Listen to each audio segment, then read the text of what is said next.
Salam alaikum à tous les musulmans et que Jésus-Christ soit avec vous pour tous les chrétiens. Bon, franchement mes frères et sœurs, je suis assez déçu. Je suis assez déçu, je vais être clair avec vous. Je suis très déçu de ce qui s'est passé. Voilà. Bon, le combat c'était un combat de malade. J'étais satisfait du combat et tout ça. Glover Teixeira vs Jiri Prochaska. Mais je suis déçu de la soumission à la dernière minute. Franchement, je suis déçu. Pourquoi je suis déçu? Parce que bon, le fight, il faut dire la vérité, ça pouvait aller dans les deux sens. Soit Jiri allait se prendre un KO en grand and pound parce que la lutte de Glover était vraiment supérieure. Mais quand je vous dis supérieure, malgré que Jiri Prochaska ait se relevé, il s'est pris trop de coups de coude, il s'est fait démonter au sol. Ce que j'ai dit dans ma première vidéo, dans ma première prédiction, c'était vrai.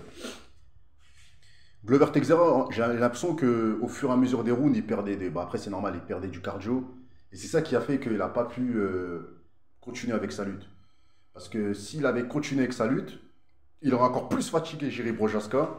Et Jiri Prochaska, lorsqu'il serait debout, il n'aurait pas pu faire tout ce qu'il a fait à Glover. Parce que ce qu'il a fait, c'est que Glover, il est tombé dans le piège en fait.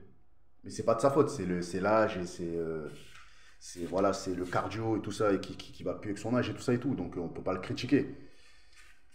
Ce qui s'est passé, c'est que debout, il y a des moments où Glover il menait, mais quand Jiri Prochaska il prenait le dessus, vu que c'est un mec un peu bizarre, un peu samouraï, un peu mystique et tout ça, boxe taille, je sais pas, kung fu, il fait plein de trucs bizarres, il prenait souvent un petit peu le dessus, et ses coups étaient beaucoup plus percutants que les coups de Glover, parce que Glover Teixeira, tout le monde sait, c'est un mec, voilà, lui c'est la boxe anglaise, tu vois, c'est pas le kickboxing, il met pas beaucoup de kicks, mais il balance beaucoup de points, tout le monde le sait. Et voilà, donc s'il aurait balancé un peu plus de kicks et tout ça et tout, peut-être qu'il aurait pu tester debout avec lui. Mais lui, c'est un mec de l'anglaise. Donc un mec de l'anglaise, tu le mets face à un mec du Muay Thai, il va se faire un peu malmener debout. Et c'est ce qui s'est passé avec Glover. Malgré qu'il a pris le dessus, parfois il a pris le dessus avec sa boxe et tout ça parfois. Mais en général, Jiri Prochaska, avec les rounds et tout ça et tout, ben, il a réussi à le fatiguer et à prendre le dessus techniquement debout. Bon, vu tous les takedowns de Glover Teixeira, s'il n'aurait pas tapé à la fin, s'il ne s'aurait pas pris une soumission à la fin, je pense qu'il aurait gagné à la décision partagée, je pense. Logiquement, la victoire était pour Glover. Donc je pense que là, Glover, il a fait une erreur vers la fin, c'est de donner son coup, en fait, de se retourner et tout ça et tout. Mais c'est la fatigue, comme j'ai dit. Et moi, personnellement, je ne suis pas déçu de Glover. Je suis vraiment content parce que c'est un guerrier, frère. C'est un bonhomme. Je suis déçu de la soumission qui n'est pas de sa faute, hein, qui fait partie de la vie. Mais je suis très content de sa performance du haut de ses 42 ans. Et ce mec-là, moi, je le connais vraiment bien avant qu'il se tapait contre Joe Jones. Hein. Moi, je le connais, je crois, depuis qu'il a combattu Rampage Jackson, je crois, c'est dans les années 2012 ou un truc comme ça, 2011. Je sais plus, un truc comme ça, enfin, ça a plus de 10 ans. Et ce mec-là, je savais qu'il allait aller loin. Tu vois, je savais qu'il allait aller loin.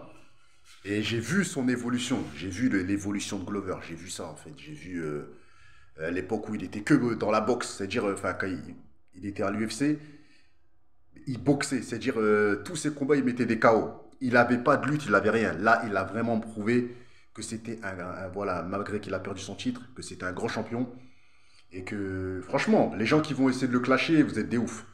Le mec, il a une lutte de malade, il a un jiu-jitsu brésilien de malade et il a une performance de malade malgré ses 42 piges, cousin. Demain, je me mets en face de lui, mais KO direct, frère. Il a moins 7-8 ans de plus que moi. Frère, comment il se tape. Moi, franchement, j'ai vraiment apprécié. Et c'est ça que je kiffe dans l'UFC, mes frères et sœurs. C'est ça que je kiffe. C'est des mecs qui ont plus de 40 ans et qui sont toujours au top. Des mecs comme Fedor, des mecs comme Glover Teixeira, des mecs comme Anderson Silva qui continuent à faire de la boxe, qui boxent à 46 ans, mes frères et sœurs, et qui gagnent ses combats de boxe d'exhibition. Donc voilà, donc Glover Teixeira, il peut encore aller loin. Il peut encore aller loin. Et je pense que s'il perfectionne son cardio, je pense que... De toute façon, il faut lui redonner une revanche. Parce que pour moi, s'il n'avait pas tapé, il allait gagner le fight. Il allait gagner en décision partagée parce que voilà, il a dominé en lutte. Et les takedowns, ils sont beaucoup comptés, à l'UFC et c'est normal. Tu vois, donc voilà.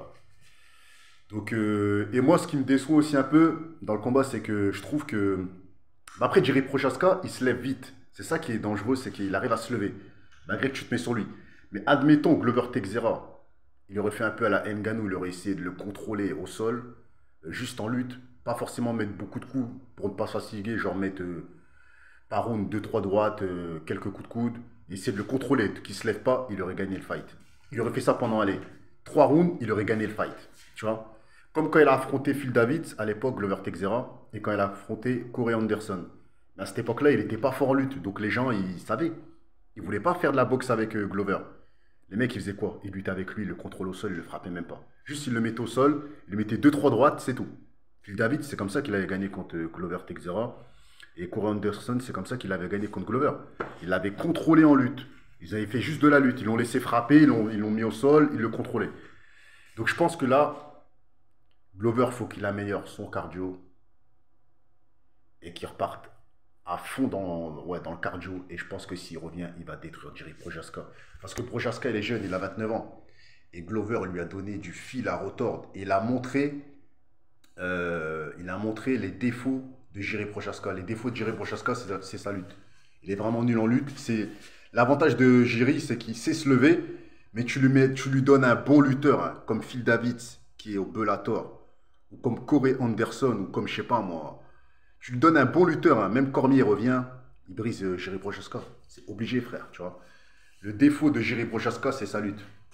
Il me fait penser un peu à les Israël Adesanya. Tu leur ramènes un bon lutteur, regarde Yann Blachowicz, ce qu'il a fait à Israël Adesanya.